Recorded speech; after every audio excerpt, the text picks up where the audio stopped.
Hello, Benedek. Welcome to the podcast. It's great to have you here today, man. Thank you for being here. Thank you for inviting. Thank you. It's crazy to think that a year ago we met in Budapest, and since then so much has changed. The idea pivoted a bit. As you mentioned last week, you guys got to Techstars. You raised 500K, and now you're just like selling the product. And also just a few days ago, I saw that you guys got accepted to mine CET, EdTech Innovation Center Accelerator program. So big congrats on all these milestones. Thank you so much. Thank you, man. Like we'll dive into all of this in a bit, but first, I would love to start. If you tell us about your background a bit and how did you find your way into entrepreneurship in general? For sure. So I wasn't coming at all from this world. I was actually a medical student before. First, I was a neuroscience student in Iowa, in Drake, out of all places, in Iowa, Des Moines, Iowa.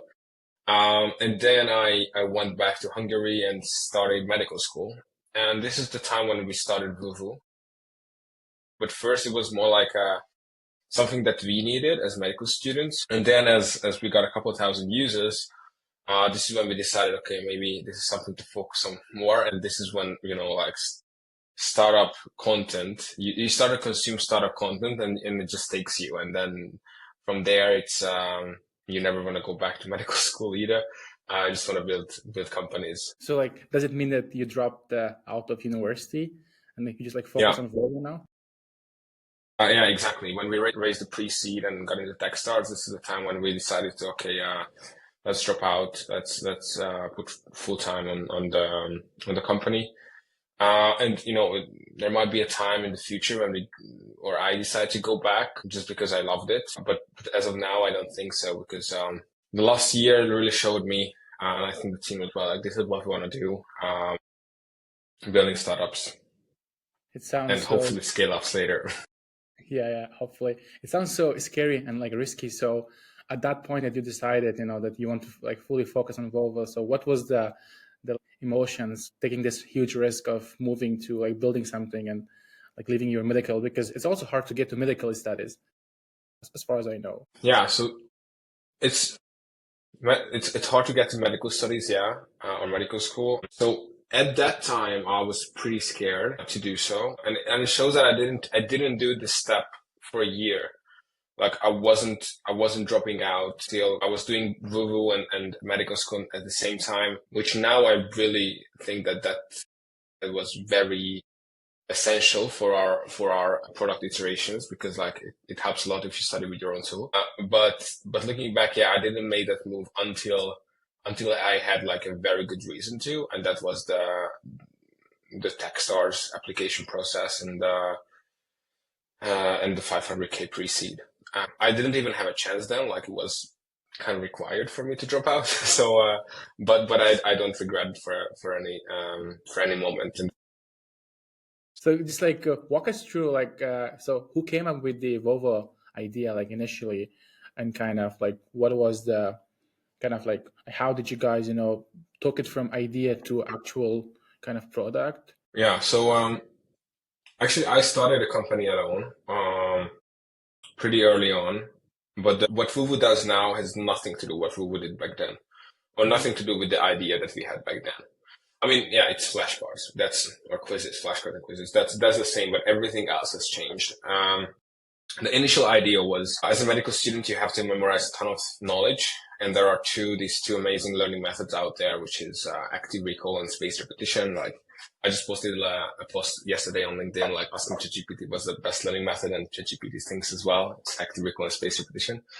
But other than ChatGPT, 300 other studies and research papers have shown that it's really effective. And the easiest way to use these is through flashcards and quizzes, especially daily flashcards. So it's studying once with flashcards and so good, but studying every day a little bit through flashcards and quizzes is super effective. So there was a bunch of flashcard apps out there. And one thing was missing from all of them back then when we started. It was pre-ChatGPT era. And it was super hard to create content for yourself. So before leveraging the technology of AI and we were coming up with some innovative methods to create your own flashcards and all quizzes. The name itself is coming from like voice. First, we were doing voice cards. It's a feature that no one uses anymore. But this was the first MVP. I remember just tapping on voice flashcard. This is how we raised the first K maybe to get things started. And then, it evolved into this science student tool to create flashcards for yourself in innovative ways. And then ChatGPT hit. We needed to adapt. We introduced AI as well. But 200 or 300 other flashcard apps have introduced AI. So creating your own material anymore was not such a big feature anymore. We still have like a very unique use case that a lot of our users just love, but we had to adapt to this very urgently changing landscape of AI flashcards. And we took a shot in another direction. And this is actually when you mentioned in the beginning, like pivot. Yeah, we kind of pivoting to a new model. And one of the biggest reasons is this changing landscape. And the other one is like, we are just talking to a bunch of our users. Literally, when we were doing it the most, it was like between 30 and 50 per week. It was like a crazy amount of knowledge that we got from our users. And that was like a very clear feedback, which was whoever is using it pretty heavily, they're all kind of good students, so like top 10% students. And this is when we were realizing that we are not helping the ones who really need to. And this is when we kind of pivoted to a new idea that is not so much relying on creating your own flashcards on AI. And this is our differentiator factor now, that we have a completely new model that implements flashcards and quizzes into educational institutions. Yeah. So this is how like the idea evolved. Like a question on the validation part. So you talk with customers, and in terms of practicality, so how do you differentiate between good insights from the customer or kind of some noises which might be not the main pain point from the customer? How do you kind of differentiate to get most out of the validation part, and kind of because like you're taking a very huge risk of pivoting based on these insights? Yeah. So first thing first, there are patterns that you notice. And there are pain points that they say. So you shouldn't pivot because your customer says that, this might work better. We have never done that. We had data points that came from many users, patterns that we saw from those data points, and market insights that we had to make this kind of decision that we wanted to pivot this new landscape. Other than the feedback of the users, there have been a bunch of other data points that we collected and learnings that we had that made us to change to this model. And even then, we were validating it. We are still not 100% sure that this is the right way to go. I would say 90% sure now. But at that point, we had a lot of, it was just an idea back then when we were trying to figure out, is this the right way to go? So remember we were having, it was actually through Techstars. Techstars really challenges your initial idea, and it really helps you to pivot if you need to. I think 60 or 70% of companies pivot through Techstars. So at that moment we were I remember having this Miro board of what the F to do. And then we had a bunch of ideas written down that came from these feedbacks and came from the market. And then we did some demos for each of them at that point. We did some pitch decks for each of them. We did some product decks, some sales decks, and we were pitching them to clients or customers. And we got a free pilot with a major university. And this is when we decided, okay, let's do it. We got the pilot before writing any lines of code, and we were just okay, let's do it. Let's make it work. Our mentor at Techstars, Martin Olchik, said that you just got to nail your first pilot, so you should really, really focus on it. And this is when we decided, okay, let's do it. And then since then, the pilot has been going. They upgraded to paid model now, so it was a good decision back then to focus on it. But you need a lot of data points that makes you want to change to this new model. And I think there's also a saying in Y Combinator that you should pivot when you don't have any more ideas how to make it work. And we were not out of ideas, but the ideas that we had were not so good to make it work in that landscape. I still think there is a use case that we are super good and we are the best at in B2C. And it's the data shows as well. Like those students who are using it for that use cases, they're loving it. It's just not big of a market. But also kind of like, did you kind of somehow change the customer focus? Because initially it was B2C, if I'm right, and now you guys are more B2B, yeah? Or how it is now? Yeah, we are B2B and a little bit B2B2C. So we work with universities now, and we take their curriculum, take their course content, and we transform it into these Duolingo courses almost. You can view them as that. And then students are doing their daily flashcards, daily quizzes on like a super engaging, gamified experience, like using Duolingo, but the content is coming from your university. That's the idea. And the students, if they want to, they can also upgrade to our B2C app. So in this way, universities are like a client of ours and also a distribution channel for us. Okay, great. I mean, as we were talking about like Voovo now, so kind of like going more in deep. So it would be nice to have a like product demo just to see how actually, someone can build flashcard or quizzes. So it will be nice if you can share your sure. So let me actually share the B2B model, like how the B2B model works. Basically, imagine you are in school, you go to your first lecture in class. Imagine now that you're a science student. You learn about osmosis, for example. What is osmosis? Then day 2, because Voovo has synced with your curriculum and partnered up with your university, on day 2, you automatically get a notification saying, hey, what was osmosis? And what you have to do at this point is like answer and trying to actively remember what you have learned before, reinforcing what you learned and reinforcing your memory. Great. Now you know what osmosis was. And then you go to the next lecture and you learn about something else, for example, diffusion. And again, the next day, Voovo asks you a question in the form of quizzes, flashcards, diagrams, whatever. What was diffusion?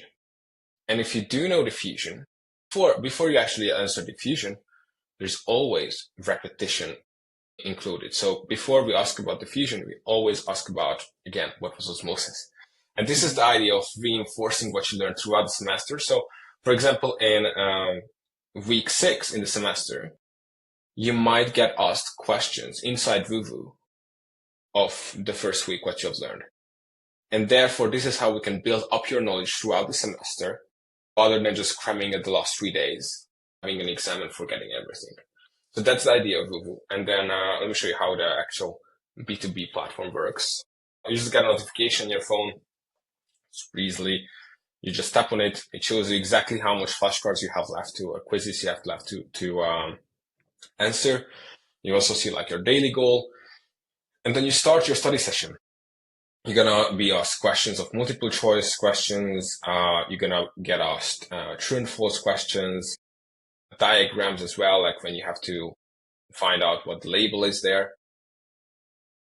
And then also fill in the blanks. And it's all questions from your previous studies, making sure that you remember what you have learned before. And then when you're done, amazing, you can continue with your next exercise. As you can see, you have like this next. So this is the idea of Voovo in a classroom, like Voovo B2B. And why it's super relevant is like, we wanted to make it as engaging as it can get. And within 2 weeks of implementation to this medical school in Europe, over 92% of students were using it every single day. And this is when we decided, okay, this is something super powerful, because it had to be so simple that students are actually coming back daily to study some new topics or revising previous information. Really, this is what we wanted to achieve. As I said in the beginning, like only the top 10% were using these solutions, using daily flashcards. And now 92% of them are using daily flashcards and daily quizzes. Yeah, really nailed in that part. But now we have to build a whole lot of things around it, because it was an MVP for our first client. But now we have a ton of things to build to be able to like onboard a bunch of new universities. And then how the content creation part works here is that we like get access to their content base, and then we automatically transfer it into this course.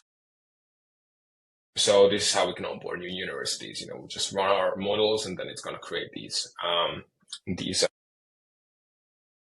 And then are you still keeping the B2C part so that students can upload the content, or it's only being done through like universities? So students have the chance to use Voovo through their university and then also to create their own content. So I'm just going to show you quickly how that works. So this is like the iPad version of Voovo. These are the classrooms that you have. So for example, this classroom would be one that I showed before. And then this is the way when you can create your own stuff. So for example, here, if I go and create flashcards, and then let me just get my notes here on the right hand side. And then I'm going to find some relevant topic. So for example, here, so you want to study this diagram. What you do is that you take it, you just like circle it, take a screenshot, put it into Voovo. Then as you can see, it was automatically done. See? And then you just save them all.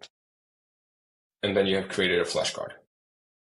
If you want to create flashcards from this one, right here, go in it, paste it here, and then create flashcards like this. Or if you do here, for example, paste it here and use AI to create flashcards for yourself. So this is how Voovo B2C works.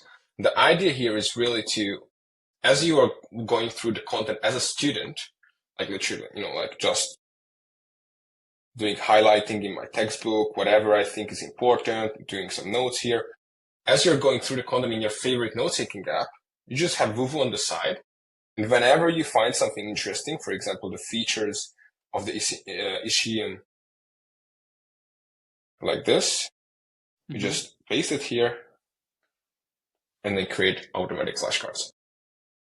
But kind of like, do you think that, in the future, because of AI, like students wouldn't read the whole book or the chapter, but AI will, pick what's important to know and what's not important to know, and then kind of build the flashcard itself?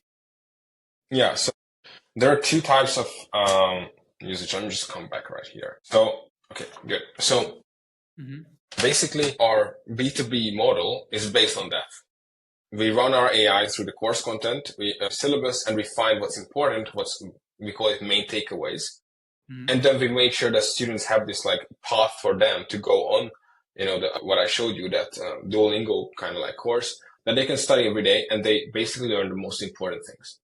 However, as a student, we didn't when we built this iPad app specifically for iPad students, we weren't looking at it like, okay, let's build some AI that's just gonna, we didn't look at the feature point of view, but we looked at how students are actually using or how they're studying right now. And what we've seen is that they go through the content, like in medical school, especially in schools that it's like super tough. You just have to reading is super important. AI is not going to do the work for you. You have 1,000 pages in front of you, and you need to know every single sentence in that 1,000-page book. Like really, it's super tough. So what we were doing is, okay, how are they already studying is that they are doing these highlightings. They're doing their notes. They're making their notes. Where can we fit in that place to make it as easy as it can to create flashcards for yourself, but still having the control over what you want to remember from the information? So this is kind of what we did for the iPad users. But as I said, this is like an add-on feature for students to buy. But the real the real product, the real area that we are focusing on is making sure to finding the most important parts from the information and just like putting it out there as this Voovo course.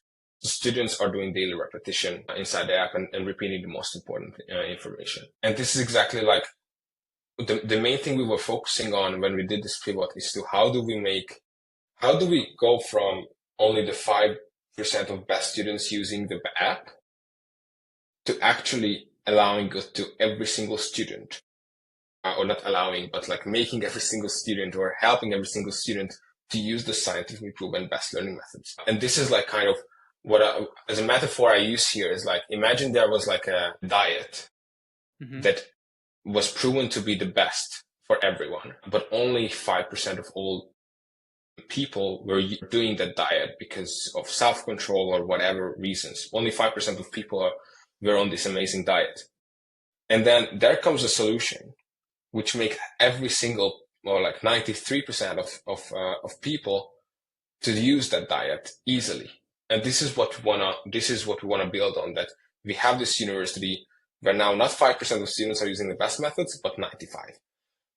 So yeah. But kind of like what exactly are you guys doing, in practice that making, other 95% to actually like use the platform? Is it some kind of gamification, engagement, or kind of like how, like what exactly is that, which makes them? Yeah, so there are a couple of things that we do, but one of the main ones is that as we sync with the curriculum, everything is like spot on. So you come out of the class and immediately get or not immediate, but like in a couple of hours you get a notification. Hey, let's reinforce what you have learned at that class. It's like completely syncing with your curriculum, so everything is at the right time. The second thing is that the curriculum comes from the university, so it's the exact content that you need to study at your university. If there are like anatomy is the same, but how individual universities teach anatomy or teach physiology or teach biochemistry could be different. Like the way how they go through topic to topic could be different. And this is what Voovo has. Like it syncs with the curriculum. It uses the course content of the actual university that you're enrolled in. The third thing is it's super easy. Like you just literally, you always press the shiniest button and just like, it is Duolingo. It's not like a rocket science. It's just very engaging. The fourth thing is like we have daily goals, we have prizes, we have rewards within the system. So students are coming back to earn those rewards. Sometimes it could be like extra points on the exam. So actual tangible rewards that will make the university to give the students as like an incentive to use these methods. So these are like, I would say the 5 main things that we incorporated. And this is how we got to this great results. And this is what we wanna replicate in other major institutions as well. I see that students are the users, and then kind of they benefit more from this product for sure. But just kind of, I'm curious to know, like, how do you translate this value to universities? Because it's not like students paying, it's like university paying. So how do you translate that value to universities? Yeah, so in the US there are 2 metrics, or two important informations about this.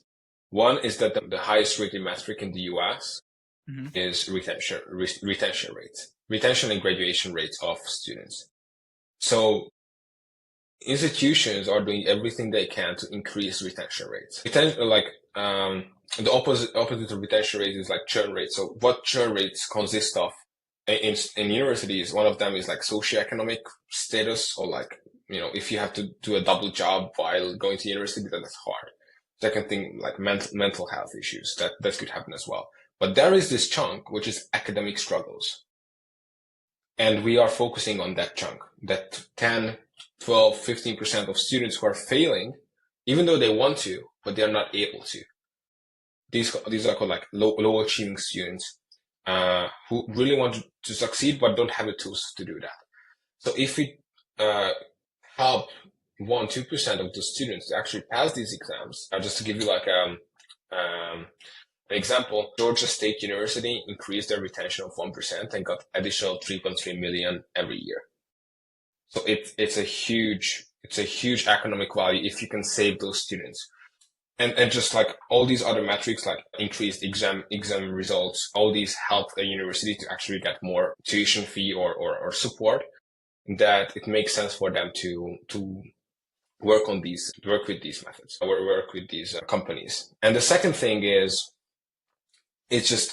so one thing is like improving retention rates and getting economic value. The second thing is, if you can integrate these methods into your curriculum, your students eventually they will just have more knowledge than others. Like it has been shown a lot that using these methods heavily describes your long-term retention of knowledge, that you get better jobs, you are better prepared for stuff. So all these correspond to universities' rankings and metrics.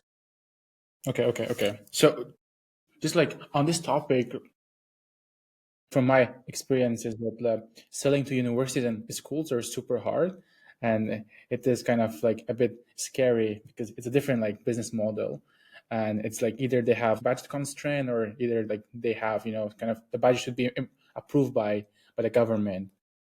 like local estates. So my question is that what is the sales process with like universities, and kind of like how tough or how easy from your experience you see that it is, and have you thought of like pivoting like again the market focus, not selling to like universities but finding something else just to make it easier? Yeah, so that's a great question.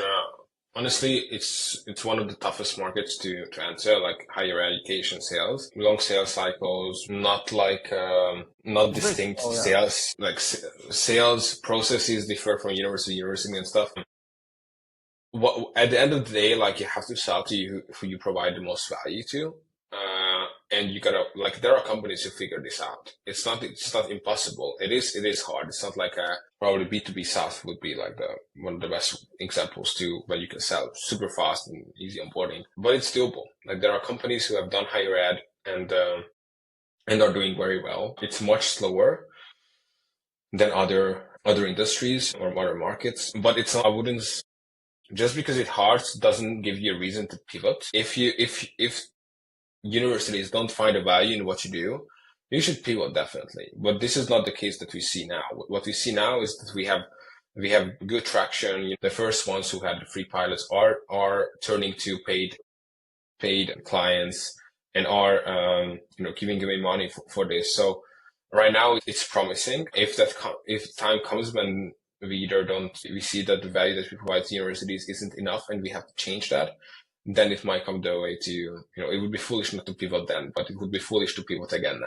because now it seems like we are getting a good traction there. And like, what is your sales cycle, and also kind of which universities are you focusing now, like in terms of geography? Yeah, so actually, this is a very new model. We started in July. So it's been 4 months, 5 months since we have been focusing on this. We had the first free pilot from September, and you can only like onboard universities either in January or in September. So we are onboarding 2 more in January, and we are onboarding from the one that we had now another 5 courses in January and September. So it's hard to onboard. Like it's already like, it doesn't seem like a lot, but it's quite a lot of work right now. We still have to find those like manual processes that you can automate and stuff. Our goal is to be able to onboard like up to 10 universities by the end of next year. And if we can do that, be able to, like right now, these are all like Europe based, and we want to make sure that we are really focusing on the US. And we have the first universities who are interested and who we are in the sales cycle that might take a year as well. But yeah, so that's the plan for next year. We will be able to onboard our first US institution, probably first 2, third 3, and then have at least 10 universities on the platform. Yeah, like I see kind of like doing pilot is a very common like strategy for like not going on the like actual sales, but just like, like doing as a project. So my question is that, do you think that at some point, like you would reach a level where you could like, you just don't need to do the pilot, but actually, kind of go on the actual contract, and then just remove the pilot part of it because it's taking too much time? So removing the pilot. So pilot in education tech is very common. Okay. Even free pilots are pretty common. And they kind of like don't do things that people don't pay for. It doesn't really make sense in education tech, because like free pilots are pretty common really. So if you think of a pilot as like a user acquisition channel, or like client acquisition channel, it's like having a freemium model really. Like freemium model is basically an acquisition channel. It's not even a business model. Like freemium model gets people hooked in. That's like, it's really called an acquisition model in consumer as well. It's going to help you to get more people, but then the amount we convert might be less. The same thing goes here. Like if it doesn't work without a pilot, you have to do the pilot. What I've seen from other companies is that once you have like a bunch of universities onboarded, you have so much proof that it's much easier. Like they don't care about a pilot. You can just start it, but you have to get there. Like as a startup that is just starting off and selling to universities, and you are doing the first of clients, you don't have any proof to show them. Like before the first pilot, or the first university, we didn't have any data to show, like literally any data. So getting that first one was a miracle, honestly. Right now we have these good data to show from the first couple of projects that helps a lot in getting these sales done or getting these interest to opportunities. But when you have like a bunch of data, for example, I can think of two companies right now, like Labster and Yellowdig. Yellowdig is like 200 universities in the US. They don't need pilots anymore. They said they did all the pilots they could in the beginning. And they were even doing just like one professor at a time pilots. But now they don't have to because they have 200 universities onboarded. Labster, the same thing. So, it's like, this is the way to do it in EdTech. It takes more time. Higher education institutions are not good customers to get, but very good customers to have. They usually don't churn at all, but it's super hard to get in there. For example, I just had like a tough call yesterday when a huge university in the US were very excited to have us, but we're asking for cybersecurity, accessibility, and all these things that, like, of course, we don't have. Like, we have been building this. Yeah, it's like not MVP model, but now we might have to like double down and build these things to be able to onboard these universities. So yeah, it's a different kind of model than other, like, let's say, B2B SaaS. Just to kind of like click a bit more on this. So how long is the pilot like normally? And also if you can share, how did you convince your first pilot university to kind of go with Voovo? Yeah, so it's usually a semester, sometimes two. But usually a semester. It cannot be less than a semester, but it could be more. So for the first one, we convinced. Again, we didn't have any code written when we convinced them to go for it. We promised everything we could, and we built most of the things that we promised to build. And then basically once we enrolled, like we provided the most amazing support you've ever seen in your life. Like, I was replying customer requests 3 a.m. as well. I had like a special notification for if it's like Semmelweis, then even if it's like in the middle of the night, I got up and replied to the email or to the WhatsApp message, and support was needed because it had problems.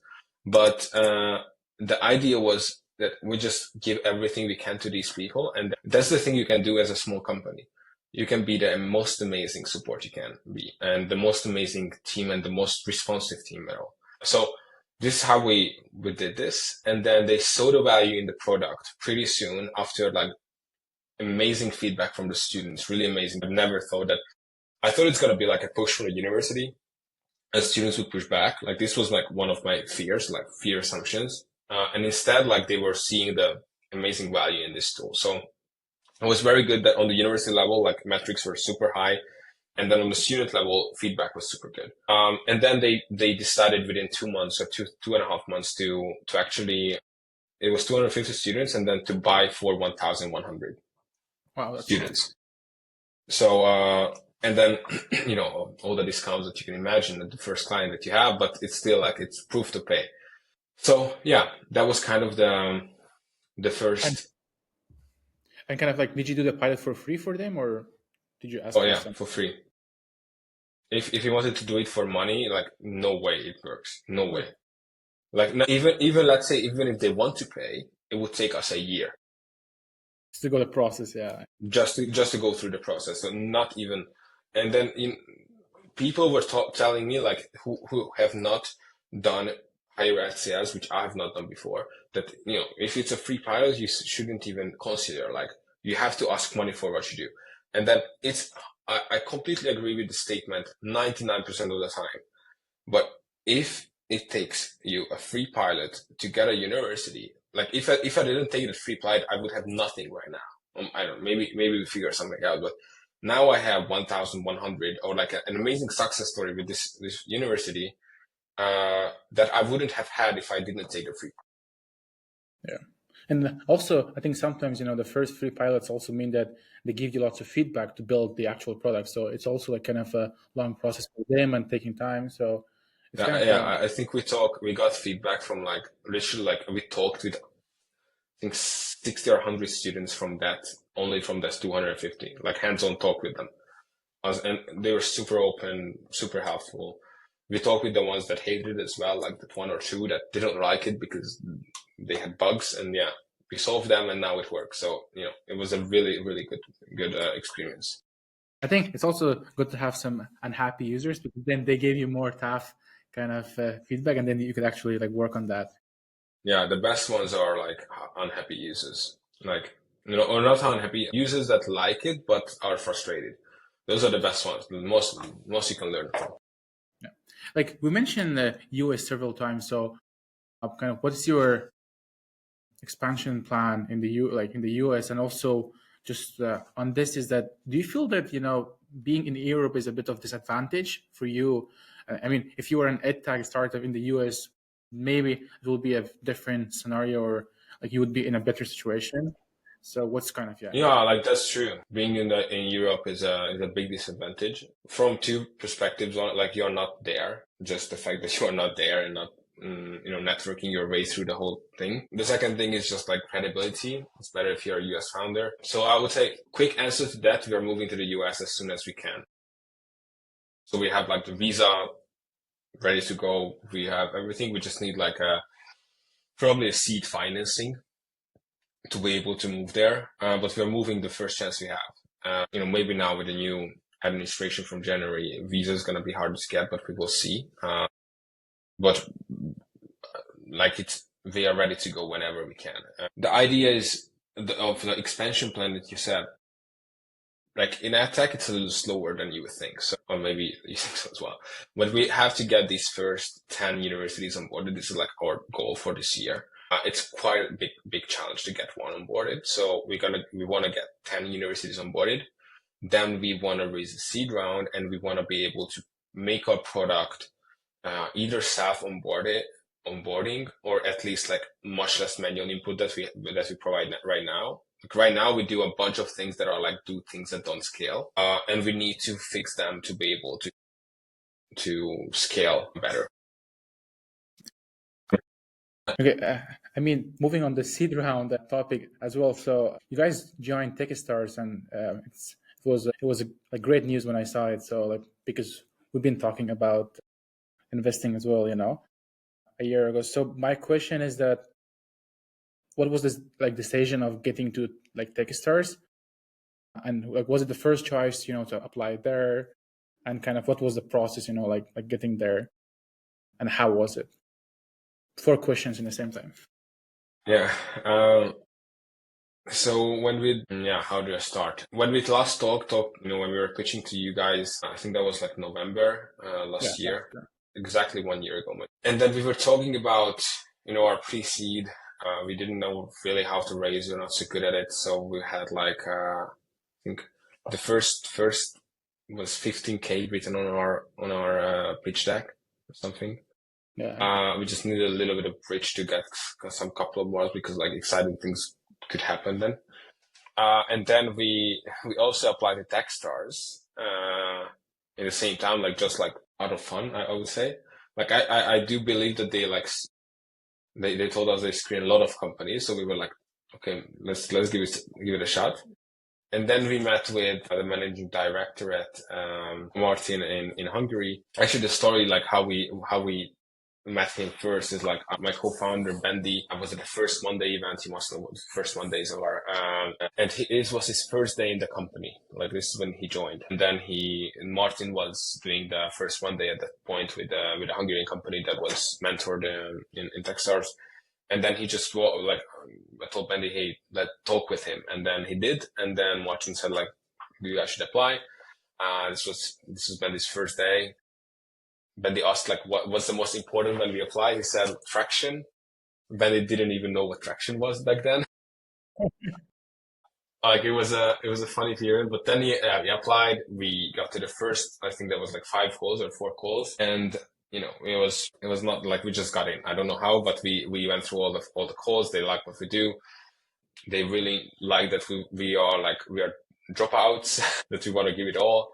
And then, basically we got there, and that gave us a little bit of boost to be able to, like, basically a lot of tickets back then were like, if you get the Techstars, yes, of course. So those tickets converted, almost all of them. We had one who declined, but then we could raise like a little bit more. So this is how we raised the pre-seed. And then the Techstars experience like really changed the company and honestly my life as well. Like it made me a different person and much more like startup-y person than before. So yeah, thinking about yeah. And kind of like, what was that feeling of, like receiving the 500K in your account, So, or in your company account, of course. Yeah. Like, what did you guys do that day, like, or that evening? So we worked basically. We are not big of like maybe we have to change it. We don't do huge celebrations. Like we do it. Okay, this is a good milestone. I think I wrote this in my LinkedIn post as well when we announced the 500K, and then I put it on like, guys, it's a good step, but it's just one step or something. And then we all like super humble, and then we just got back and worked the whole night probably. But yeah, we don't like this feeling that if you raise, then you make it. Like you have to build a product that people love, or you have to build a product that scales. It gives us time. It gives us a lot of opportunity, and we're super grateful for that. And we are happy and proud of the team. In the same time, there are so many things left to figure out for us. And I think this is the case of most of the pre-seed companies, even though some of them think that they already have product market fit or something. But if your product market fit, you're not raising pre-seed probably. So like this money is for us to figure out what to do, and we have to spend it as wisely as we can. And we are doing just that. So, it's a great step, and you have to celebrate your steps or your milestones, but it's just one. Raising money doesn't make you made it. Selling or IPOing is exiting or IPOing is when you make it. Yeah. Probably. I think like it's a long story, like with building startups, and each small step gets you closer, to the big vision. Exactly. Big step. Exactly. So like there are lots of accelerators, around the world, and like also in Europe. From your experience, like what kind of profiles, like what kind of entrepreneur's profile will benefit more from from like joining a accelerator, or what kind of people will benefit? So I've been to a couple of accelerators. I wouldn't suggest all of them for you to, or like for anyone to go through. I think Techstars, especially Techstars Turin, brings such amazing knowledge and network for you that's an amazing thing to join. Just one reason is like in Techstars Turin, or in Techstars, you get access to like almost a 10K database of people that are Techstars as well. And if you meet someone who is Techstars or who is part of the family, it's called, like you just talk to them and you're good friends now, even though you never met them. So for example, in the airport, I always take my Techstars shirt just because like I have a lot of opportunity to meet new people like this. Might pop up from. Sorry?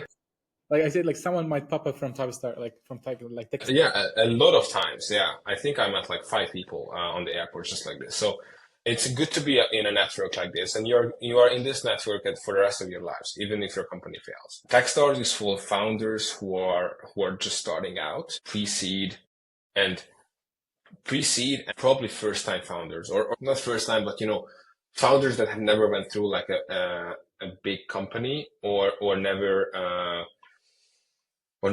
done a good accelerator program. C is more for like these tech AI geeks that are like, which I'm saying like as a very positive thing, but YC is for a very specific type of company and type of people, which is amazing, I think. Techstars is much more agnostic, much more wide. We had a lot of hardware startups as well. We had startups that are doing that customers or sailors, and so like it was. I think it's much more agnostic, and it's people who want to start off as a founder. Yeah. And it's giving you amazing value, like literally so amazing value. Yeah, as I also mentioned in the beginning, you guys got accepted into Mind CET, EdTech Innovation Accelerator program. So what is the need of this second accelerator, or kind of why exactly this accelerator you guys are joining? Yeah, so I mean, I don't think of these programs like accelerator and accelerator could be two very different things. Techstars is like a startup accelerator that is just like what I described before. It's like it changes the way you think and stuff. Mindset is an amazing opportunity for us to get pilots and get more traction in the education world. Like education world or EdTech is a unique thing. So doing an EdTech accelerator really helps you with network, really helps you with connections, really helps you with credibility, but you really need as like a very early stage EdTech founder. So getting a shout out from a mindset might mean more than getting a shout out from Techstars, just because like it's, education specific and they have a lot of partners all around the world. So it's more like a strategic step rather than like a pure accelerator excitement. And like, will there be also an investment from them, or like seed round will be from different investors? Like they're not providing investment. They are providing some financing, but not for everyone. Okay. So they can join our next round if they want to. And kind of like, what's your thinking around the seed rounds? Do you see kind of European VCs, like interested in EdTech and kind of like taking the risk, or like what exactly are you looking for? Yeah. So there are a bunch of EdTech VCs, which is a good sign. Not a lot in Europe. There are VCs who are now a little bit thinking about EdTech again. Like it was like a boom throughout the pandemic. But now maybe again a little bit more traction. Like a very good friend of mine just won the Web Summit with an EdTech tool, a Web Summit pitch competition. It was actually a Techstars Turin alumni. So yeah, he has done great. But yeah, EdTech is, I think, getting a bit better in the last couple of months, maybe half year. So what we do with the seed round, we're gonna raise next year, same time as 1 year from now, basically. And and what we're gonna do is, or what we are doing is like we are already kind of warming up all of the investors. Like we have a very detailed newsletter every month about our progress, about the challenges that we have, about the updates that we have, about the things that we failed in, the things that we succeeded in, and it's a super transparent newsletter. And and thankfully, it's quite responsive as well. We are already meeting with investors, but not like we are raising, here's a pitch deck, here's a financial. Well, no, just like chatting. This is what we have learned today, or not today, but in the last 1 month. This is what we want to get to. Next 1 month later, this is what we learned. And if you're being super transparent to your investors, they're gonna really trust you. And if like you don't have to not like being transparent is a very good thing for investors, just because if you hide, if it doesn't work out, even like let's say they follow your newsletters and you're going down, you wouldn't raise anyway, and you wouldn't want to raise because your company mightn't be the best. But if you do like show your weak points and then jump back up, that brings like they could just go in like this because they know you already. You don't have to do any like. And we are in touch with the best EdTech VCs. Like everyone is on a newsletter. They are all engaging. We are meeting with them. So we are really, really preparing for this round. And we are brainstorming with them like, okay, if we achieve this, is that something that would make you interested to invest? And they say yeah or no. And then it really helps us to figure out the strategy as well. So we're doing this seed round much like mindfully smarter than the previous one. Yeah, no, actually, that's something. Yeah, kind of investors, they would like to know the process, and also, I mean, not everything is should be good news. Like sometimes there are bad news, but what's the way to get out of that bad news, or like some kind of like bottom. What you've learned.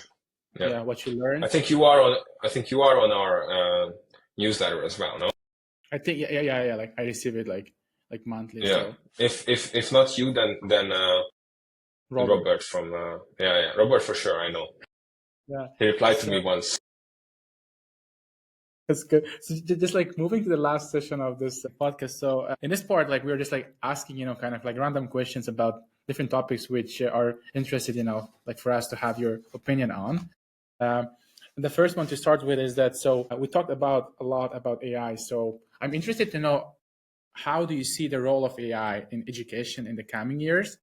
And what aspect of education will be mostly affected, More flashcards or how exactly? I think critical thinking for sure. I see a lot of education institutions moving towards the fact that if your if your students are writing essays with ChatGPT, it was like a big negative for ChatGPT, but now it's actually a positive. Like prompt your essay as best as you can, Sure, and yeah. it's gonna be amazing. And they like saying, yeah, write your essay with ChatGPT, just make sure that prompt it amazingly, and don't make stupid mistakes with your prompt. So I think that this is how it works. Like it has to be changed. One thing that I do, and it might be a bit of a spiky point of view, but I don't think information will be unnecessary for you in the long run either.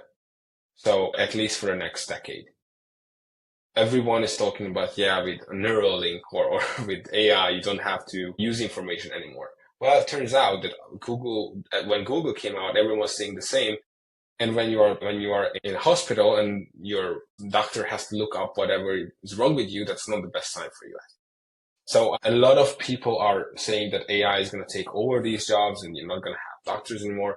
You don't have to know information anymore. I tend to disagree with that, at least for the next decade. Like I don't see that happening. And I think information that you have is information that you can think with, is information that you can innovate with.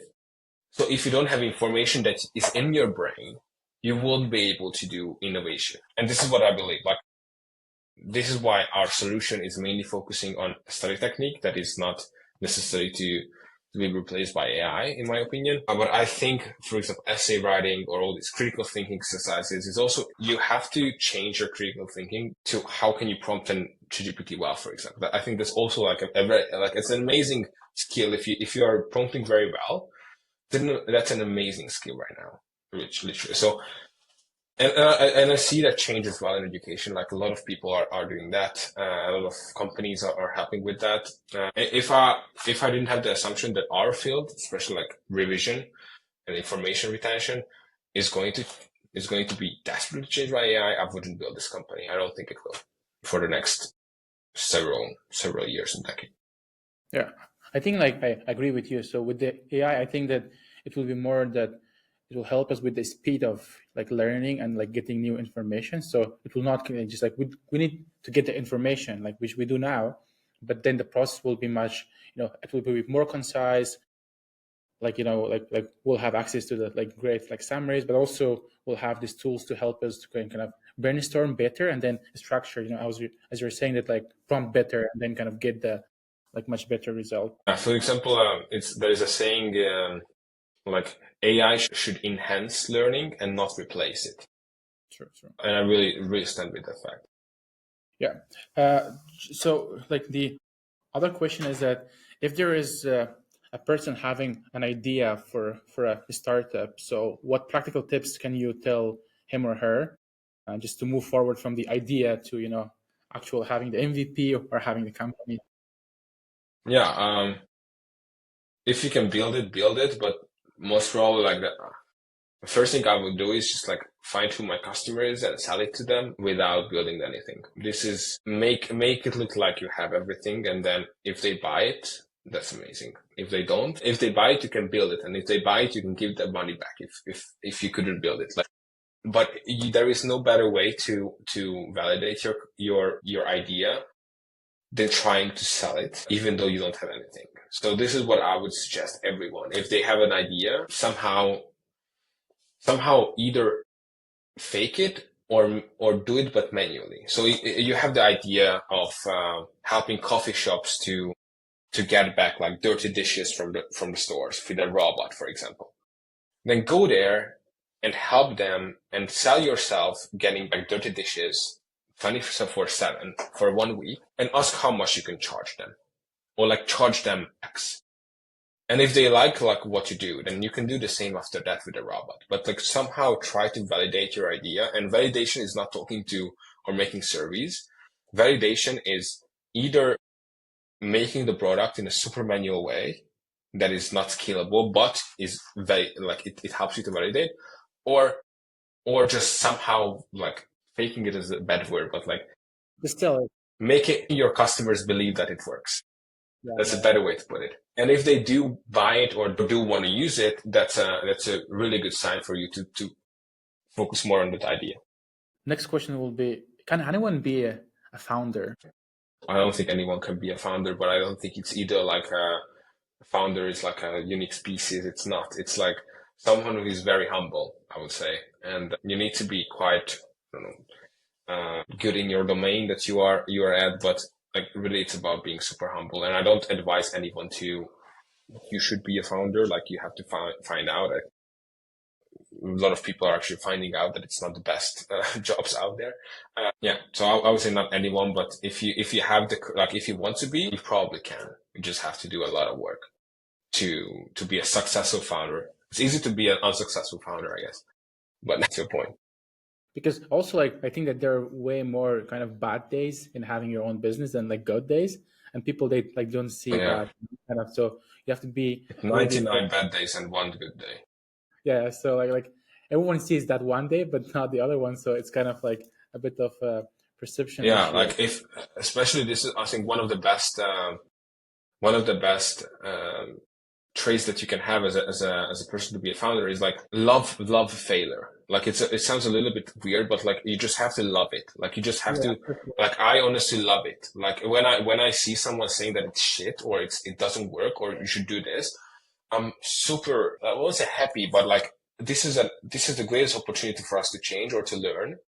If someone says that it's a great tool, like I'm happy for you, but like it doesn't help me at all to get to the next step. So I honestly, failure like makes me so excited and makes me more motivated that I think it's a really good trait to have. Like because otherwise you're just gonna burn out very quickly because again, 100 days, 99 is bad, and then yeah, once it's good, and then maybe the rest of your life is good. But yeah. Like there's a saying that you have to be obsessed with your problem, not with the solution, because like exactly, the problem can stay, but then the solution can change a lot. and also obsessed with your users.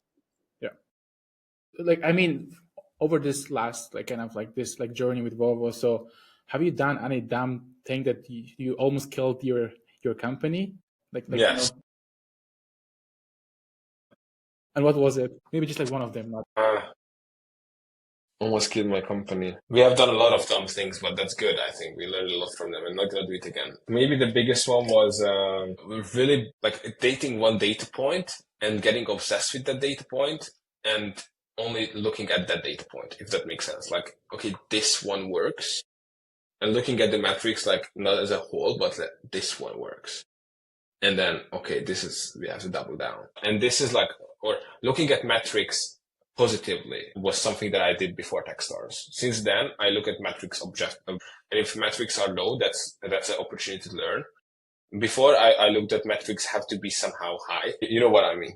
Like if you yeah. look at your metrics as finding the right ones, that's the worst thing you can do. And if you look at metrics as like objectively, what's the things that I can learn from these, that's a better way.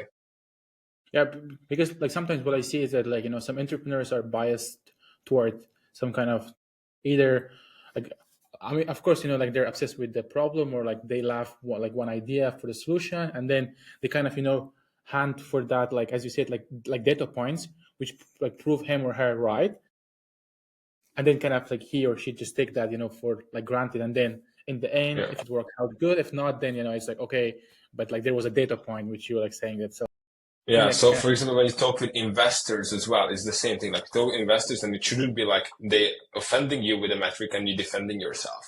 No, it's like you both understand that metric is good or that metric is not good. And then if it's not good, what you gonna do about it or why doesn't it matter for your company's long-term vision? Or like, like it's the idea that you should be on the same side of the table with an investor because you eventually want to be the same. If you are arguing over metrics that you also know in your bottom of the heart not good, you just want to make up some saying that it's good, then you are on the opposite side of the table and you're always arguing. So I think that's a really new way to look at metrics objectively and look at them as opportunities to learn and things to figure out. Yeah, true. So like my last question would be that now you're focusing on like medical students and so are you going to focus in other like verticals and also if there are some Yeah. and also if there are some people interested in your solution so how they can get in touch with you just to use Volvo. Yeah. So we are focusing on science, not medical, anything that's science. And later on, we might go to law as well and other fields as well. But right now, science. So if you're a student that wants to study better and want to get in touch with, we have first you just go on a website and you find some you should go on features and find some amazing videos that can help you to study better. If you want to dig deeper, you can probably will see a webinar on our website that you can just sign up to. And then that webinar is every week where we just explain how to study better. We love to help the students. So it's going to be a bunch of you, and then we can just discuss how to study more effectively. If you're an institution or a professor at the institution or have any contacts to institutions, then you can go again on our website. Let's chat in the Google Classroom page, or just shoot me an email on benedek@voovo.study. Great. Thank you so much, man. It was super Thank you so much for it. Yeah. All the best. Thank you. Thank you. Thank you so much.